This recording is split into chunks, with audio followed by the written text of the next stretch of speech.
Jurídicos y Política Criminológica de la Procuraduría General de Justicia del Distrito Federal, senador de la República por el Estado de Morelos entre 2000 y 2006. Actualmente es magistrado en el Tribunal Federal de Justicia Fiscal y Administrativa desde el 16 de agosto de 2006. Sea usted bienvenido, licenciado Jiménez González, a la Comisiones Unidas de Justicia y Estudios Legislativos. En términos de nuestro acuerdo, tiene usted el uso de la voz hasta por 7 minutos para una presentación inicial y después pasaremos a las preguntas de los grupos parlamentarios. Bienvenido. Muchas gracias, senador.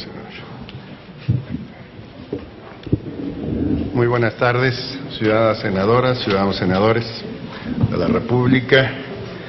Es un gusto estar aquí con ustedes, compareciendo ante esta situación que se da con motivo de la integración del Consejo de la Judicatura del Poder Judicial Federal. Hace aproximadamente 4 meses, en estos recintos, la Comisión Permanente del Congreso de la Unión me ratificó por un periodo de 10 años como magistrado del Tribunal Federal de Justicia Fiscal y Administrativa. Hoy vengo a comparecer ante ustedes para aspirar a formar parte del Consejo de la Judicatura. Y lo hago tomando en consideración la experiencia que nos ha dado el trabajar en el servicio público, fundamentalmente en los 3 órdenes de gobierno y, por qué no decirlo también, en los 3 poderes federales. He ocupado, como ustedes lo saben perfectamente bien, cargos municipales, cargos estatales y cargos federales, tanto en el ámbito ejecutivo como en el legislativo y en el jurisdiccional.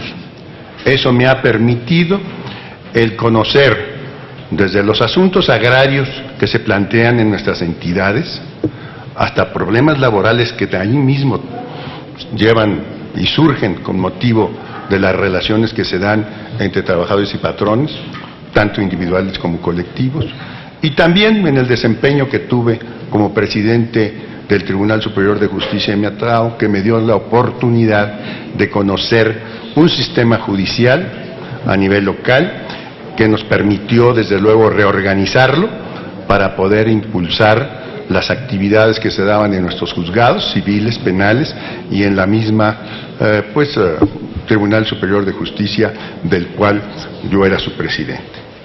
De tal manera que el día de hoy, lo que venimos a analizar y lo que nos llama la atención es de cómo podemos impulsar y cómo podemos mejorar la impartición de justicia federal en nuestro país. Sin duda, el Poder Judicial Federal es, desde mi punto de vista, ha sido un baluarte, una garantía en la defensa de los derechos del gobernado, de sus libertades y de nuestro Estado constitucional democrático.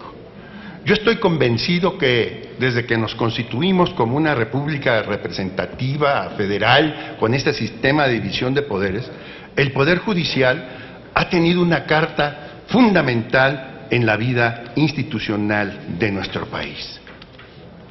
Cierto, ha tenido señalamientos, cierto que ha tenido errores, ha tenido deficiencias, se han presentado casos de corrupción, pero al lado de lo que ha significado para la vida de los mexicanos el Poder Judicial, ha tenido una tarea extraordinariamente buena.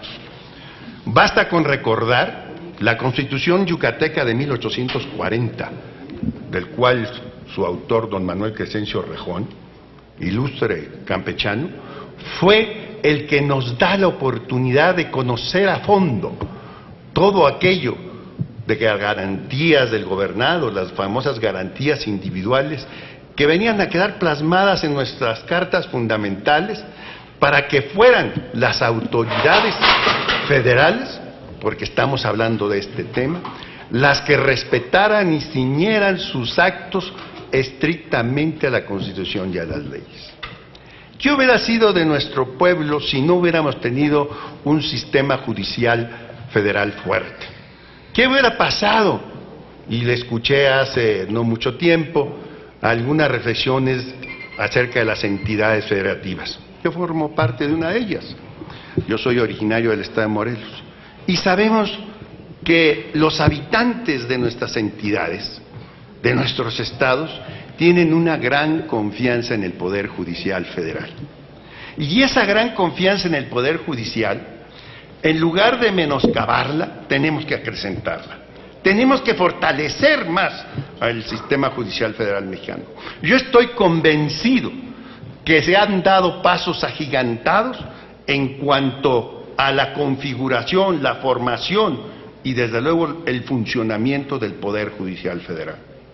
Qué bueno que las reformas de 1994 y de 1999 vinieron a establecer de una manera concreta ya el papel fundamental que desempeña la Suprema Corte de Justicia de la Nación como un órgano de control constitucional en nuestro país. Y dejar la tarea de la administración, de la vigilancia, de la disciplina, de los nombramientos de jueces y de magistrados a otro órgano, debido a la reforma del 99, que es el Consejo de la Judicatura, que se encargara desde luego de todas esas actividades y funciones administrativas y que le quitara ese peso que había sin duda alguna dilatado la impartición de la justicia por medio del Poder Judicial, específicamente la Corte. De tal manera que el saber y conocer la historia del Poder Judicial Federal nos lleva a la conclusión de que hoy es un momento oportuno para seguirlo impulsando, seguirlo fortaleciendo, que si hay en el desempeño de jueces y de magistrados conductas que deben ser sancionadas, en la ley orgánica del Poder Judicial se establece con toda claridad, con toda precisión, cómo deben ser sancionados estos malos servidores públicos. El mismo artículo 134, que aunque pareciera que estuviera fuera de la área de las responsabilidades de los servidores públicos, nos lo deja en perfecta claridad.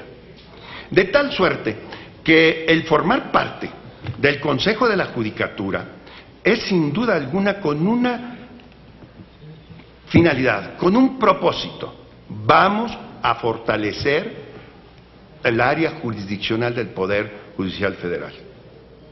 Hoy día me ha tocado la fortuna, durante cerca de 7 años, de estarme desempeñando como magistrado del Tribunal Federal de Justicia Fiscal y Administrativa, un tribunal también ejemplar. Y creo yo que lo menos que podemos darle al pueblo de México es la justicia, que es lo que aspira todo mexicano, todo gobernado. De tal manera que si las autoridades fundamentalmente ciñen sus actos a la Constitución y es el Poder Judicial quien vela por su aplicación fundamentalmente, no tanto como lo establece el artículo 105 en la fracción segunda y en la fracción tercera respecto a las controversias constitucionales o acciones de inconstitucionalidad, no, sino esa justicia que llega y permea a toda la base social del pueblo de México. Y lo permea porque en todas las entidades de la República tenemos jueces federales, tenemos tribunales colegiados y unitarios. De tal manera que la integración de este poder tan importante en la vida democrática de México es el que debemos de seleccionar para aquellos que aspiran a ocupar un cargo dentro del Poder Judicial Federal, llámese actuario, llámese archivista, llámese secretario de acuerdos o subsecretario, juez o magistrado, deba ser seleccionado, deba de ser nombrado de acuerdo con sus capacidades, sus conocimientos y de haber presentado exámenes que vengan y satisfagan, desde luego, aquellos requisitos que no solamente la Constitución y la ley orgánica del Poder Judicial exigen, sino también aquellos que el Consejo de la Judicatura pueda instrumentar. De tal manera que el fortalecimiento de un Consejo de la Judicatura, con esa autonomía técnica que debe de tener, con esa responsabilidad que debe de ejercer en el manejo de los recursos económicos que son cuantiosísimos del Poder Judicial Federal, deben de ser hombres íntegros, probada su experiencia en las diferentes áreas, no solamente única y exclusivamente de carácter jurisdiccional, sino también de carácter administrativo y, ¿por qué no?, legislativo, Acuérdense que hay actos materiales y formales desde el punto de vista legislativo, desde el punto de vista ejecutivo y desde el punto de vista jurisdiccional. Uno de ellos podría llamarse los acuerdos generales. Desde luego, no tiene la trascendencia, porque lo sabemos, de todo el proceso legislativo que se da en los congresos locales o en el Congreso de la Unión, en la Cámara de Diputados y en la Cámara de Senadores. Llámese Cámara de Origen o Cámara Revisora, porque indistintamente lo pueden hacer, salvo ciertas materias que todos ustedes y yo conocemos. De tal manera que pensamos que tenemos que enriquecer la actividad que realiza el Consejo de la Judicatura.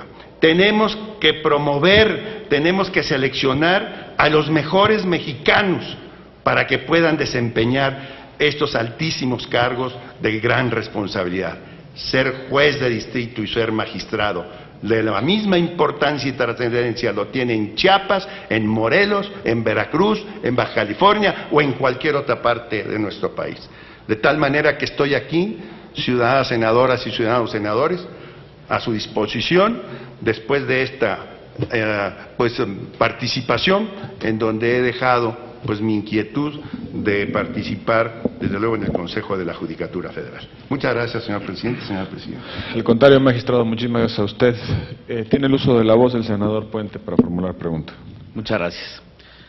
Dar la bienvenida a este Senado de la República, señor magistrado. Gracias. Felicitarle por su exposición, yo creo que fue muy clara, de hecho, contesta ya a una de los cuestionamientos que tenía. Pero me gustaría plantearle que, dado que en los últimos años se han aprobado varias reformas constitucionales de gran trascendencia en materia penal, de amparo y de derechos humanos, que éstas requieren un arduo trabajo para garantizar su plena implementación, el Consejo de la Judicatura ha dado pasos significativos en lo relativo a capacitación a juzgadores, a personal, así como a la adecuación de espacios y la modernización de los equipos.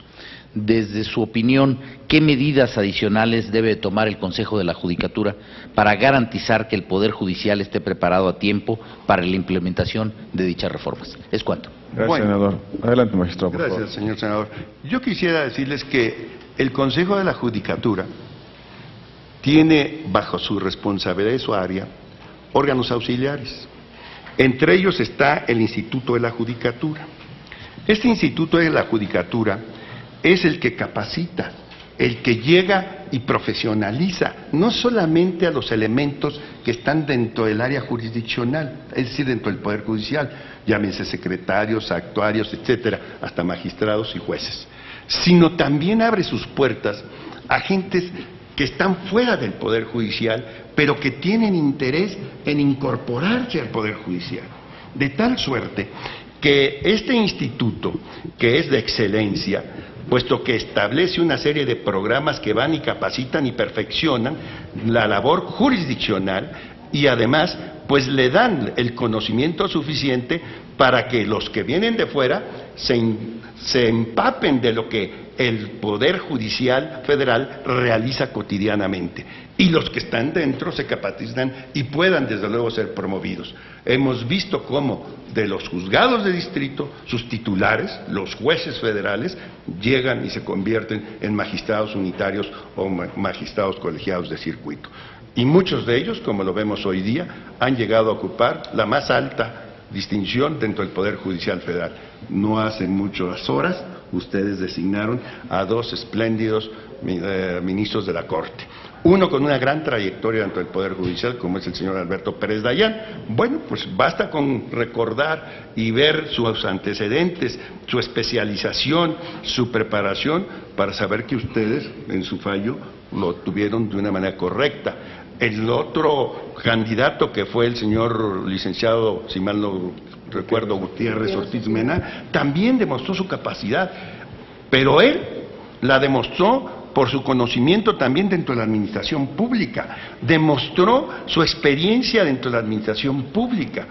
Quizás no haya ocupado un cargo de juez o de ministro, pero quiero decirles lo siguiente: en el Consejo de la Judicatura, fundamentalmente los que integran, los representantes o los designados, mejor dicho, por el Senado, que son dos, y uno por el presidente de la República, no necesariamente tienen que salir con una experiencia jurisdiccional, porque si vemos cuál es la sustancia, cuál es el fundamento, la actividad del Consejo, el Consejo tiene que ver muchísimo en cuanto a un manejo de la administración pública transparente, clara.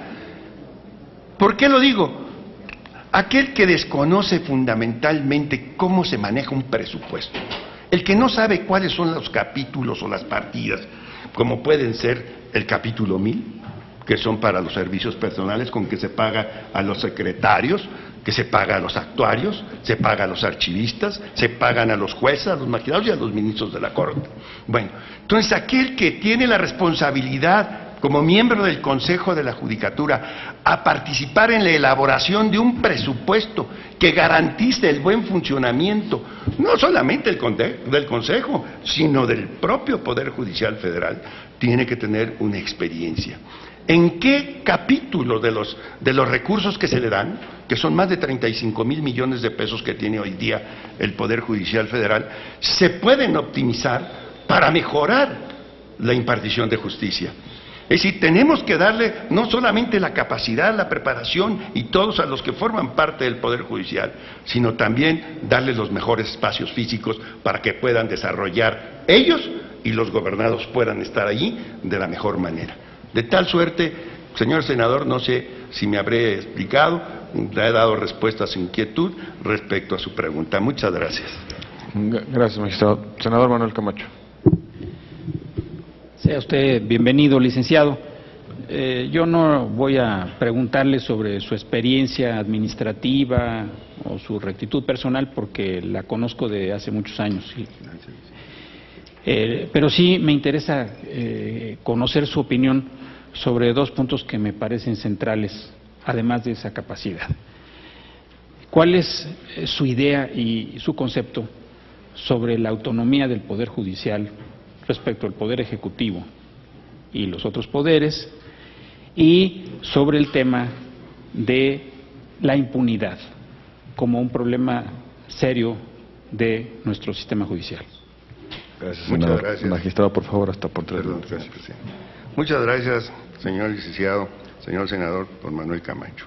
Le agradezco mucho sus conceptos y quiero decirle que me siento realmente orgulloso de haber participado en su administración, como delegado político en Azcapotzalco, como director general de gobierno, como subprocurador de justicia del Distrito Federal, en donde usted le consta que fue la primera vez que se implementó pues toda esta serie de esquemas que se manejan en relación con los índices delictivos que se dan en la Ciudad de México.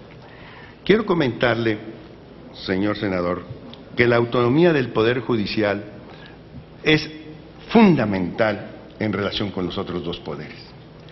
Es fundamental en relación con los poderes fácticos también, no solamente con los que tenemos como división de poderes.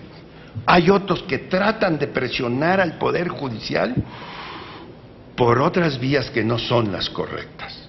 Sin embargo, la fortaleza del mismo, del Poder Judicial Federal, de sus integrantes, los señores ministros, los señores magistrados y jueces de distrito, a quien he tenido la oportunidad de conocer, de tratar, dan la confianza y la certeza de que sus fallos van a estar ajenos totalmente a este tipo de presiones. De allí que uno de los principios fundamentales sea la imparcialidad que deben de tener los impartidores de justicia. Yo creo, señor licenciado, que este fortalecimiento de la autonomía del Poder Judicial debe de basarse fundamentalmente en que el Congreso de la Unión, ustedes, mediante el análisis y el estudio de las leyes de ingresos, pero fundamentalmente en el presupuesto de egresos que le corresponde a la Cámara de Diputados, se le asignen los recursos suficientes para que no tenga dependencia de esta naturaleza de ninguna manera de ni los factores fácticos ni de los otros poderes, sino que realmente ellos actúen tal y como lo establece la Constitución, de una manera libre, totalmente libre e imparcial, y puedan llegar a lo que el pueblo de México siempre ha estado aspirando y ha conseguido también, una impartición de justicia clara, transparente, apegada a la Constitución y apegada a las leyes. La impunidad, el otro punto, señor senador. Desde luego que esto es uno de los problemas más serios con que contamos los mexicanos hoy día. La impunidad es algo que verdaderamente causa vergüenza, causa dolor, indigna al pueblo de México. Pero yo quisiera establecer y puntualizar dos cosas. Dentro de este tema tan delicado que es el de la impunidad, y sabemos que delito, conducta que no se sancione siempre y cuando haya violado, es decir, sea una conducta ilícita, y no se sancione, es una conducta que va a tender a repetirse una y otra vez. Por eso debemos de hacer, yo creo que aquí, una gran definición entre lo que es la procuración de justicia y lo que es la impartición de justicia. Muchas de las veces se le atribuyen a los jueces el que dejen en libertad a un sujeto que ha sido consignado ante él por la comisión de un delito o de varios delitos. Pueden ser leves, pueden ser graves, que son lo más delicado. Y vemos una respuesta o una actitud del juez federal, fundamentalmente estamos hablando del Poder Judicial Federal, en donde su resolución o su auto lo deja en libertad al que se ha sido señalado como un presunto delincuente. ¿Y qué es lo que pasa?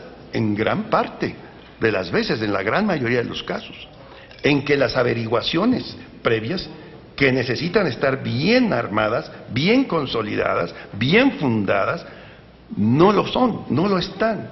Y por consiguiente, el juez no puede inventar ni suplir toda esa carencia o se puede decir deficiencias de actuar del Ministerio Público, y entonces el que va a cargar la responsabilidad al final del camino es el juez, pero no porque el juez haya sido corrupto, haya sido benévolo o haya sido ineficiente o incapaz, no, sino porque desde que fue hecha la consignación, ésta ya adolecía de una serie de vicios y de errores que no le permitían a ningún juzgador, a ningún juez, el poder determinar un auto de formal prisión, por decir algo, ¿verdad?, o sujeción a proceso, porque no estuvo bien realizada realmente la investigación y la consignación.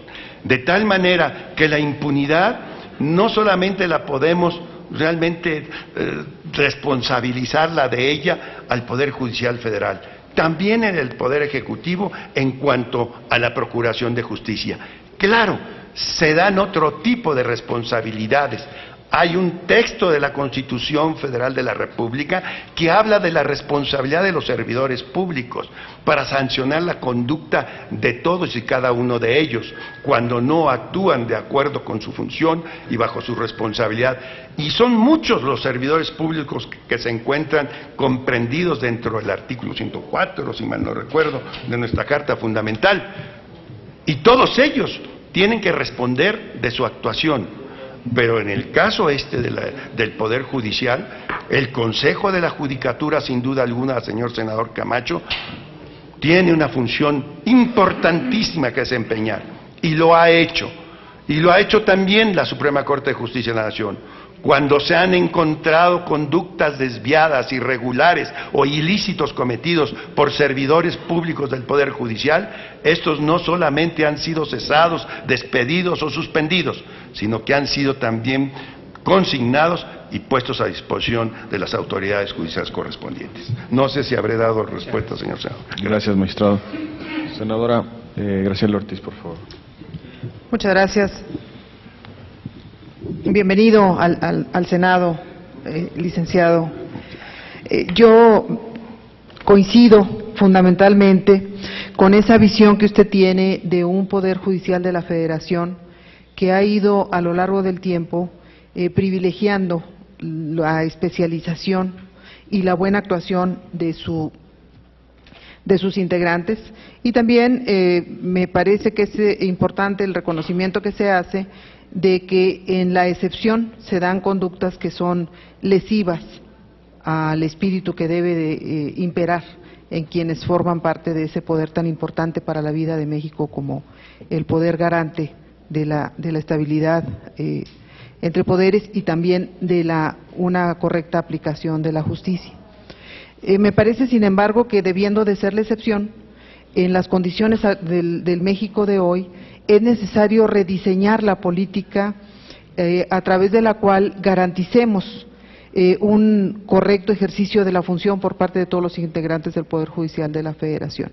Yo quisiera en ese sentido preguntarle si de manera específica en ese diseño que me parece que debe de intensificarse, tiene usted algún comentario que hacer. Muchas gracias por su respuesta. Gracias, senadora. Adelante, presidente. Magistrado, por favor.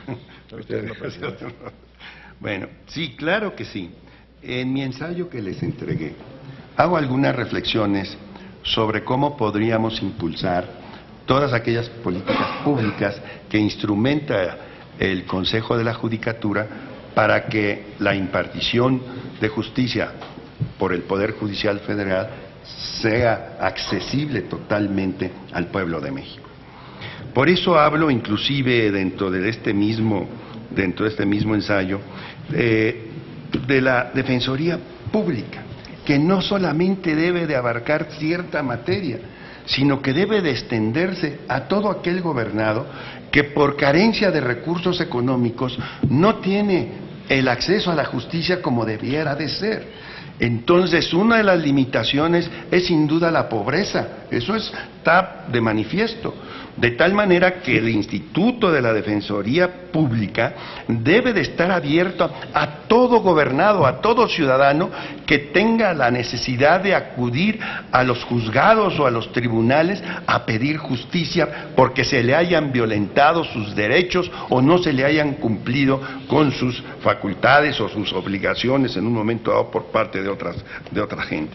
De tal manera que yo creo que si fortalecemos este Instituto de la Defensoría Pública, haciéndolo accesible al pueblo de México en todo el territorio nacional. Aquí escuchaba hace un momento por parte del señor senador don Roberto Gil Suárez acerca de cómo verían si se aplicaba un criterio uniforme en todo el país respecto a ciertas regiones que se habían seleccionado. Pues yo creo que es muy importante, como lo digo yo en mi documento, que el que llegue a la consejería, que conozca el país. Si nosotros que venimos de un estado pequeño como es el estado de Morelos, o aquí mismo en el Distrito Federal, senador Camacho, como a usted le consta, tenemos diferentes conductas delictivas. No son las mismas las que se dan en Iztapalapa, Gustavo Madero, que las que se pudieran dar en Milpalta o en Álvaro Obregón o en la Benito Juárez. Hay más conductas delictivas de determinado tipo en cada una de estas delegaciones. Caso concreto, es complicado y ver con frecuencia homicidios, por ejemplo, en la Benito Juárez. Pero sí vemos, desde luego, asaltos y robos de automóviles con una gran frecuencia. Vemos en Iztapalapa, en Iztacalco o en alguna otra delegación, pues desde luego, delitos que van contra la integridad de la persona o la vida misma de las personas. Lo mismo sucede en Chiapas que en Morelos. No es la misma zona indígena, ¿verdad?, de Tila, Citalá, Yajalón, Chilón, que la que pudiéramos tener nosotros en la costa, en Tapachula, en Huixtla, en Pijijiapan, o en el centro del estado, en Tuxtla, o Cozocuautla, o en Chiapa de Corzo, o en San Cristóbal, de tal suerte que allí vemos que tenemos que tener una atención muy especial. Y tan ha sido así que hoy día hay una justicia especial que toca a los pueblos indígenas, y no solamente a las 11 etnias de Chiapas, los tojolabales, los maves, los zoques, en fin, no, sino en todas partes del país, los náhuatl, los otomí, los zapotecas, los mixtecas, etcétera. Entonces, ¿qué es lo que esto nos está dando, esta radiografía del territorio nacional? Tenemos que fijarnos con mucha atención en el Consejo de la Judicatura, qué es lo que está requiriendo, sí, sí, la zona norte a diferencia de la zona sur, la zona del este y del noroeste, de tal manera para que tengamos una idea en dónde debemos de implementar una serie de políticas públicas para fortalecer la impartición de justicia del Poder Judicial Federal. Esa sería mi respuesta, senador. Muchas gracias. Muchas gracias, magistrado. Ha concluido el listado de oradores. Le agradecemos de nueva cuenta su participación, magistrado Jiménez González, y su participación también en este proceso. Muy amable. Muchas gracias.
Salud, Contralor en la Secretaría de Programación y Presupuesto, Contralor Interno en la Secretaría de Gobernación, Secretario Ejecutivo de Administración del Consejo de la Judicatura Federal, Consejero del mismo Consejo, Oficial Mayor en la Secretaría de Salud.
Salud, Contralor en la Secretaría de Programación y Presupuesto, Contralor Interno en la Secretaría de Gobernación, Secretario Ejecutivo de Administración del Consejo de la Judicatura Federal, Consejero del mismo Consejo, Oficial Mayor en la Secretaría de Desarrollo Social, cuarto visitado en la Comisión Nacional de Derechos Humanos, así como Secretario Ejecutivo de Administración y Secretario Ejecutivo de Servicios en la Suprema Corte de Justicia de la Nación. Desde el año 2009 se desempeña como Oficial Mayor de la Corte. Ha publicado Hacia un régimen de libertades públicas, los derechos humanos en el conservadurismo mexicano por la editorial Porrúa, y Heriberto Jara, Vigencia de un ideal, publicado por el Fondo de Cultura Económica. Sea usted bienvenido, maestro Lara Ponte. Tiene usted el uso de la voz y posteriormente se le formularán las preguntas a cargo de los grupos parlamentarios. Muchas gracias, muy amable. En primer término, agradezco la oportunidad que se me brinda para participar en este proceso para aspirar al cargo de consejero de la Judicatura Federal. México requiere consolidar sus instituciones públicas con un cambio en el perfil relativo a sus atribuciones, a sus esquemas organizacionales, pero al mismo tiempo también requiere de llevar a cabo pues un cambio en el perfil de los servidores públicos para que puedan ejercer con eficacia las atribuciones y desde luego los retos que implica la dinámica nacional en este momento. En este sentido es que particularmente cobra relevancia el hecho de que el mejoramiento en la impartición de justicia es un tema de la más alta prioridad y que constituye uno de los ejes fundamentales para el fortalecimiento del Estado de Derecho. Es así que se pretende, en un conjunto de reformas que se han venido ocurriendo y presentando a partir de 1988, 1994, 1999 y las recientes reformas que dan causa a un nuevo marco jurídico constitucional. Es por ello que priva de manera importante el hacer prevalecer las garantías de certeza e igualdad jurídicas, con el propósito de ensanchar los espacios para acceder a la justicia de manera pronta, expedita, en relación a los gobernados, los justiciables que acuden a los propios tribunales. Me detendré brevemente en la reforma del 94, que es justamente una reforma que incide de manera particular en la organización y funcionamiento del Poder Judicial de la Federación, en el cual se fortalece a la Suprema Corte de Justicia de la Nación como un órgano tribunal constitucional. Es ahí, en este espacio, en este momento, cuando surge el Consejo de la Judicatura Federal como un órgano de autonomía y gestión encargado justamente de impulsar y de establecer acciones inherentes al fortalecimiento de la independencia judicial y al mismo tiempo el de establecer acciones que conlleven al mejoramiento de la administración de justicia. Es así pues que estos elementos tienen una gran trascendencia en el momento actual en relación con el Consejo de la Judicatura Federal. Los índices de litigiosidad se han incrementado de manera sostenida y permanente. Cabe señalar que existe un promedio del 5% anual, donde se han visto incrementados estos niveles, es decir, esta participación creciente de los justiciables para solicitar y acceder a los tribunales y juzgados de distrito para obtener la resolución de estos conflictos. Es por ello que resulta de la mayor relevancia el establecer un conjunto de políticas públicas dirigidos justamente al mejoramiento progresivo y de manera importante también establecer el diseño y ejecución de políticas públicas que conlleven al mejoramiento en la impartición de justicia. Es por ello que este nuevo marco jurídico constitucional, del cual se ha hecho referencia de manera reiterada por su importancia, es aquí donde, desde mi punto de vista, existe un reto, pero al mismo tiempo una oportunidad. Me parece que este nuevo andamiaje jurídico constitucional posibilita en varios sentidos el mejoramiento en la administración de justicia. La reforma en materia penal conlleva una serie de acciones de establecimiento de políticas públicas a través de la planeación estratégica que conlleve a la materialización de esta reforma. Me parece que en este punto cobra particular importancia el establecer un conjunto de acciones que deben de ser impulsadas y fortalecidas a través de los mecanismos que, por cierto, para tal efecto han sido establecidos. Debo señalar que en el caso, el propio Consejo de la Judicatura Federal ha establecido ya un acuerdo general en donde se establece la competencia de juzgados especializados para el caso de cateos, arraigos e intervención de comunicaciones, así como también de juzgados especializados en lo que corresponde prácticamente a la ejecución de sentencias. De manera específica, me permito señalar que la implementación o la materialización de la reforma penal en marcha a través del modelo acusatorio conlleva una serie de acciones de carácter específico. Me refiero a la aplicación de la metodología de trabajo para la implantación del propio modelo, pero al mismo tiempo también contiene un conjunto de acciones dirigidas a la reorganización a la reorganización y redefinición de los propios juzgados y tribunales, y al mismo tiempo también acciones dirigidas particularmente, que este es un tema de la mayor importancia, a la difusión, a la sensibilización y desde luego a la capacitación continua para que los juzgadores en el ámbito federal puedan incidir en la aplicación de este nuevo modelo. Y por supuesto, finalmente comentaré yo lo relativo al tema de la adaptación, del impulso a la infraestructura física, que es un elemento, yo diría, pues muy importante en la implementación de esta reforma. El reto es grande, me parece que las condiciones están dadas, sin embargo es importante incidir de manera muy particular en la capacitación continua y sobre todo en la sensibilización. En materia de derechos humanos, pues es una de las reformas muy importantes, yo diría el cambio de paradigma que aquí se ha comentado, que trae como consecuencia pues fortalecer la actividad, el actuar de los jueces y magistrados en relación con la protección de los derechos humanos, los derechos de la persona, que están reconocidos en nuestra propia Constitución, pero al mismo tiempo también, de manera muy importante, se establece que la aplicación de aquellos derechos que han sido reconocidos en los tratados internacionales de los cuales el Estado mexicano forma parte y que han sido debidamente signados y ratificados. En materia de juicio de amparo, desde luego también esta reforma que tiene una interconectividad, una conexión muy importante en este nuevo sistema jurídico constitucional que el constituyente permanente se ha servido a aprobar y que considero que es un elemento de mayor importancia. El juicio de amparo trae consigo el incremento al mismo tiempo el cambio de una serie de marcos normativos y de marcos organizacionales que tiene una importancia relevante. Destaco algunos elementos, como es el caso de los plenos de circuito, que han sido ya establecidos por el propio Consejo de la Judicatura Federal. En base a esta situación, este panorama, esta realidad judicial, esta situación que ha venido decantándose a lo largo de los años, es que en mi planteamiento como propuesta establezco un conjunto de acciones dirigidas al diseño y ejecución de políticas públicas.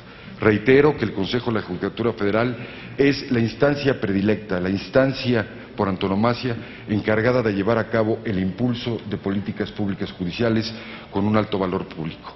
Es decir, este conjunto de líneas de políticas públicas judiciales tendrán, desde mi punto de vista, 3 ejes fundamentales. Incidir de manera directa en la independencia, en la defensa de la independencia y autonomía del Poder Judicial, de los propios jueces y magistrados, de la responsabilidad judicial y sobre todo de incrementar los niveles de confianza de la sociedad mexicana.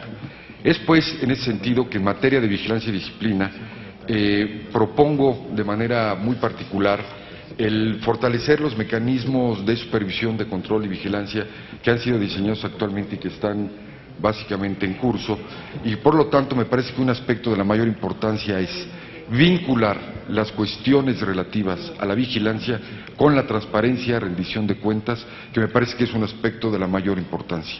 En la medida que logremos abrir ventanas que reflejen el quehacer institucional de los jueces y magistrados, en la medida que una sociedad esté debidamente informada, me parece que es un camino muy importante para fortalecer, incrementar y ensanchar los niveles de confianza.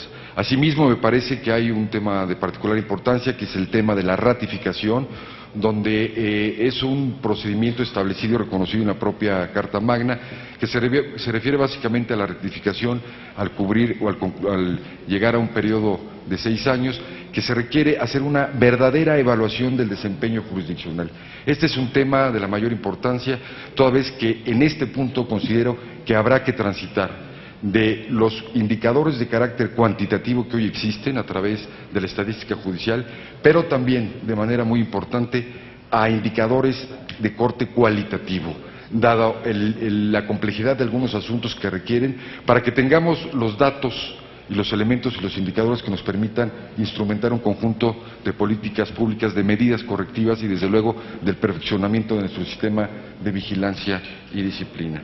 En el mismo sentido, me parece también de la mayor relevancia el establecer y ensanchar y fortalecer los esquemas de quejas administrativas en los cuales los justiciables pueden de alguna manera incidir, obviamente, en el actuar de nuestros propios jueces y magistrados. La transparencia y responsabilidad judicial es un tema, como ya decía, de la mayor importancia. Se vincula directamente, creo que es el tema, uno de los temas centrales. Creo que en esta parte hay consenso en que en la medida que un poder judicial exprese y establezca cuál es su actuar, cuál es la forma de llevar a cabo sus actividades, es un aspecto importante. Agregaría yo un tema que me parece fundamental, el hecho de que las resoluciones, las sentencias, el ámbito de actuación de los jueces y magistrados se transmita a la sociedad de una manera accesible, comprensible, que permita en un momento determinado llevar a cabo que la sociedad conozca de manera sencilla, oportuna, con información suficiente, cuál es este marco de actuación.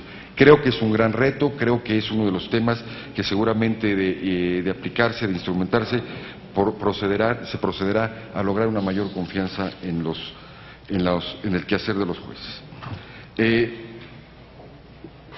Este conjunto de acciones que se refieren a la propia vigilancia y comunicación, la carrera judicial me parece que es un elemento toral fundamental en el mejoramiento de la administración de justicia.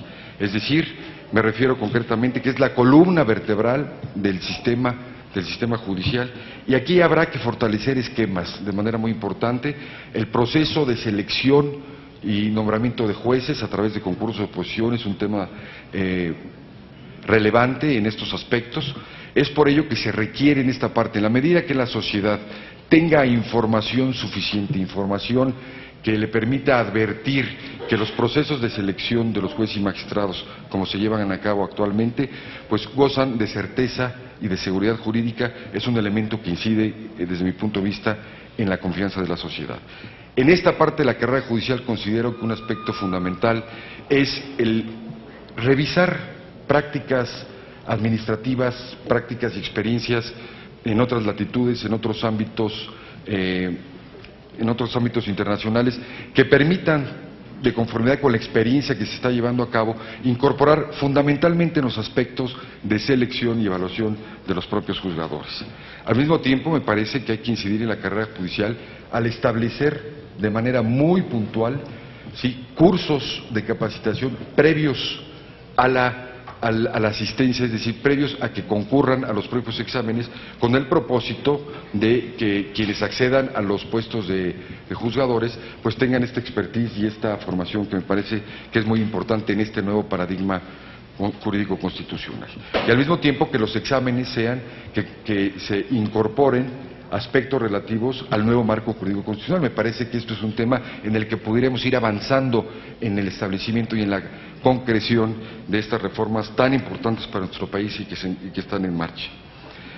Estos objetivos fundamentales que establecen las funciones primordiales, básicas, del Consejo de la Judicatura Federal, me parece que deben de ir acompañados de un conjunto de políticas públicas judiciales que llamaría yo, de manera incidental, de carácter adjetivo, pero no menos importantes, dado que la naturaleza preponderante del Consejo de la Judicatura Federal es justamente el aspecto de carácter administrativo.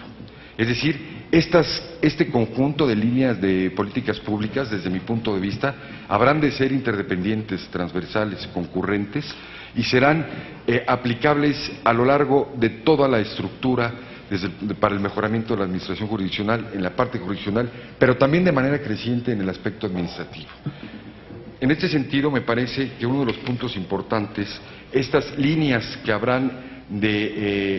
que propongo deban de instrumentarse como apoyo adjetivo, se refieren básicamente a cuestiones relativas a los sistemas organizacionales estratégicos.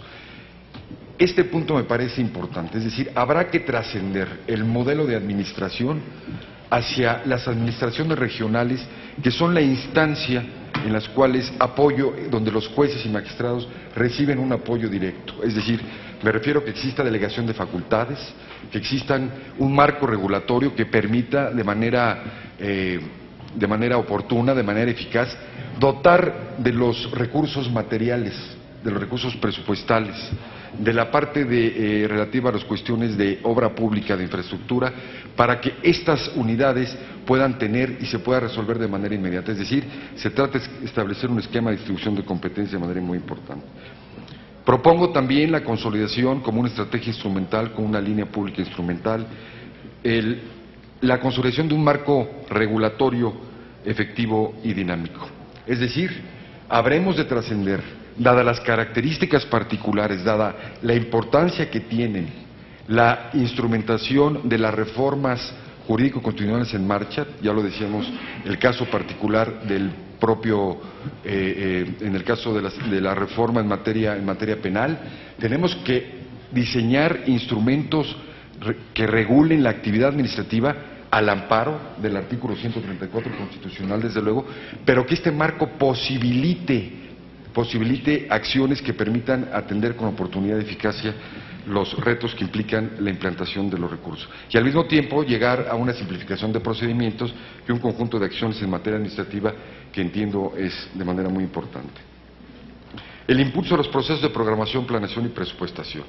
Me refiero básicamente al hecho de que se requiere de manera muy importante acceder a un sistema de indicadores de gestión por medio de los cuales se establezca de manera muy puntual cuáles han sido los resultados, una evaluación de resultados conforme a la asignación de los recursos presupuestales.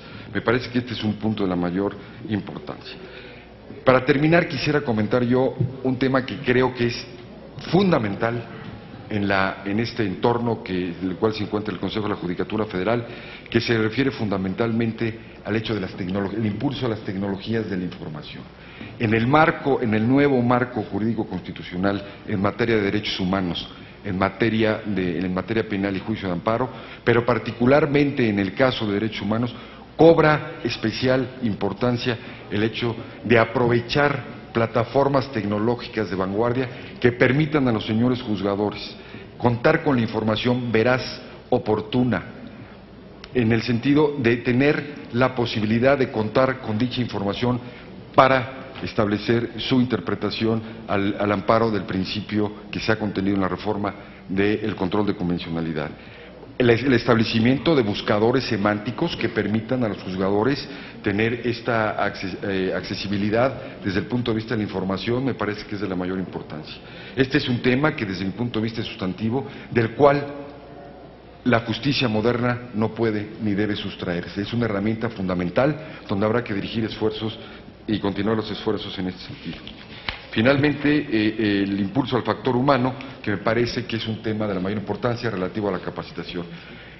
Además de las propias del impulso a las reformas jurídico-constitucionales, se requiere que estas políticas incidan de manera fundamental en el quehacer institucional. El factor humano pues, es un factor que me entiendo de la mayor relevancia en términos de que son los actores y los protagonistas, por lo cual insistiría yo en las partes de profesionalización, capacitación y el establecimiento de sistemas de evaluación en el ámbito administrativo y desde luego en el marco de las propias reformas. La optimización de la infraestructura física es un tema fundamental, la creación de nuevos órganos jurisdiccionales es un tema también que gravita de manera señalada en este punto y que por lo cual se requiere establecer una política judicial con indicadores precisos, pero sobre todo llamaría yo la atención el establecimiento de acciones que incidan en la innovación judicial, es decir, en la gestión judicial propiamente dicha a través de diversas acciones. Y finalmente diría yo la parte de la coordinación interinstitucional, es decir, en la congregación, continuar en los trabajos y esfuerzos en la participación de los diferentes órganos que conforman el Poder Judicial de la Federación, que permita de manera muy importante establecer economías de escala, políticas de racionalidad y disciplina presupuestal, el aprovechamiento de las infraestructuras que le son comunes a los propios órganos que conforman el Poder Judicial. Finalmente, ahora sí, le comentaría yo a ustedes que la colaboración entre los poderes públicos es un aspecto de política pública fundamental, porque la concreción y la materialización de las reformas constitucionales para el mejoramiento de la impartición de justicia tiene que ver con el concurso decidido de los tres poderes públicos. Por su atención, muchísimas gracias. Gracias a usted, maestro Lara Ponte. Tiene el uso de la voz el senador Manuel Camacho. Sea usted bienvenido, lo felicito por su trayectoria, pero yo tengo dos dudas conceptuales. Una, hay quien opina que por el hecho de usted ya haber sido consejero en el mismo consejo, no debiera serlo nuevamente. Y otra que no es tan claro en la ley, pero que sí me parece que habría que reflexionar sobre este tema, licenciado, que es el hecho de que usted en este momento es oficial mayor de la Suprema Corte de Justicia y desde mi punto de vista el Consejo de la Judicatura tiene que tener cierta independencia de la propia Corte.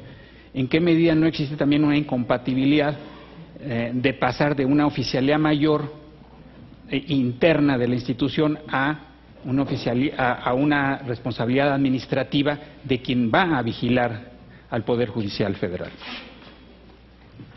Cómo no, senador Camacho, muchísimas gracias por su pregunta. Yo quisiera comentar sobre el particular. Desde el momento en que yo consideré la posibilidad de participar en este proceso, en esta candidatura hacia el Consejo de la Judicatura Federal, me di a la tarea de reflexionar y valorar sobre la elegibilidad y la pertinencia en términos de la propia Constitución de participar en este proceso. Debo comentar que mi propuesta, cuando ha sido abierta, transparente, hice llegar a este Senado de la República, a través de la Comisión de Justicia, a través de la Junta de Coordinación Política, una argumentación en donde fundamento y motivo y doy cuenta sobre todo sobre los elementos que desde mi punto de vista, desde mi convicción jurídica, considero que son fundamentales para esta parte. Está esta argumentación en el portal de la Comisión de Justicia, en el cual se establece este conjunto de reflexiones y de fundamentos sobre el particular. Debo comentar a ustedes que en relación con este estudio, con esta fundamentación y motivación, debo comentar que en términos del artículo 95 constitucional cumplo cabalmente los requisitos que han sido establecidos para acceder al cargo de consejero de la Judicatura Federal. Por otra parte, en una interpretación armónica e integral, debo señalar que de conformidad con lo establecido en el quinto párrafo del artículo 100 constitucional, se establece que el consejero de la Judicatura Federal, de conformidad con los requisitos establecidos, no podrá hacerlo para el nuevo periodo. Yo quisiera señalar en ese sentido un precedente que data justamente de la reforma de 1994, que como aquí se ha señalado de manera reiterada, pues constituye un hito muy importante en esta reconformación de las funciones del Poder Judicial de la Federación. En la reforma del 94 se estableció un artículo transitorio en el cual se establece que los ministros provenientes de la octava época cesarán en sus funciones a la entrada en vigor de la reforma de 1994. De tal suerte se establece que los ministros de la octava época podrán ser electos o designados para el nuevo periodo.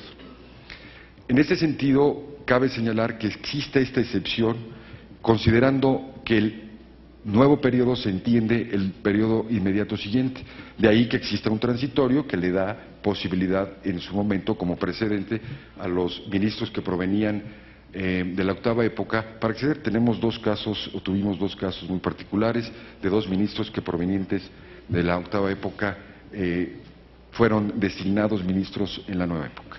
Al mismo tiempo comentar que de acuerdo de una revisión importante que se hace de la Constitución, en el caso de nombramientos para funcionarios tanto del Consejo de la Judicatura Federal, del Distrito Federal, como del Consejo de la Judicatura Federal y de ministros y consejeros del Poder Judicial, se establece el concepto para un nuevo periodo. De ahí que la reforma de 99 no establezca un transitorio porque fue debidamente establecido en el transitorio que estableció la reforma del 94. Es por ello que considero, desde mi particular punto de vista, mi convicción jurídica, que tengo los elementos y que cumplo los requisitos para llevar a cabo, para acceder al puesto de consejero de la Judicatura Federal. La segunda pregunta me parece también de la mayor importancia, el hecho de establecer la pertinencia. Yo creo particularmente que no tiene ninguna incompatibilidad. El Poder Judicial de la Federación se conforma por la Suprema Corte de Justicia de la Nación, por el Consejo de la Judicatura y por el Tribunal Electoral. Me parece que la reforma del 94 deja de manera muy clara y prístina lo relativo a la distribución de competencias en tanto al Consejo de la Judicatura Federal y de la Oficialía Mayor. La pretensión que tengo yo de lograr la aprobación de este honorable Senado se refiere fundamentalmente al acceder a un cuerpo colegiado. No existe ninguna incompatibilidad, ninguna cuestión de carácter legal que impida o inhiba, y me parece que ya en la práctica, en la operación de estos elementos, no existe ninguna circunstancia que pueda, desde mi punto de vista, generar alguna situación. Al contrario, yo diría que en este caso mi valoración y mi presencia para aspirar a la candidatura se basa fundamentalmente en la experiencia que he adquirido a lo largo de estos años, tanto en la Administración Pública Federal, en la Comisión Nacional de Derechos Humanos y desde luego en el Poder Judicial. Es por ello, señor senador, que le doy estos comentarios y le agradezco mucho su pregunta. Muchas gracias por su respuesta. Sigue en el uso de la palabra la senadora Arely Gómez. Doctor Rodolfo Lara Ponte, bienvenido al Senado de la República, a esta Comisiones Unidas de Justicia y Estudios Legislativos. Y después de haber leído atentamente su ensayo y escuchado su participación, a mí me gustaría hacerle las siguientes preguntas. De conformidad con la Ley Federal de Transparencia y Acceso a la Información Pública, el Consejo de la Judicatura Federal es sujeto obligado a garantizar el acceso de toda persona a la información de esa institución. En su opinión,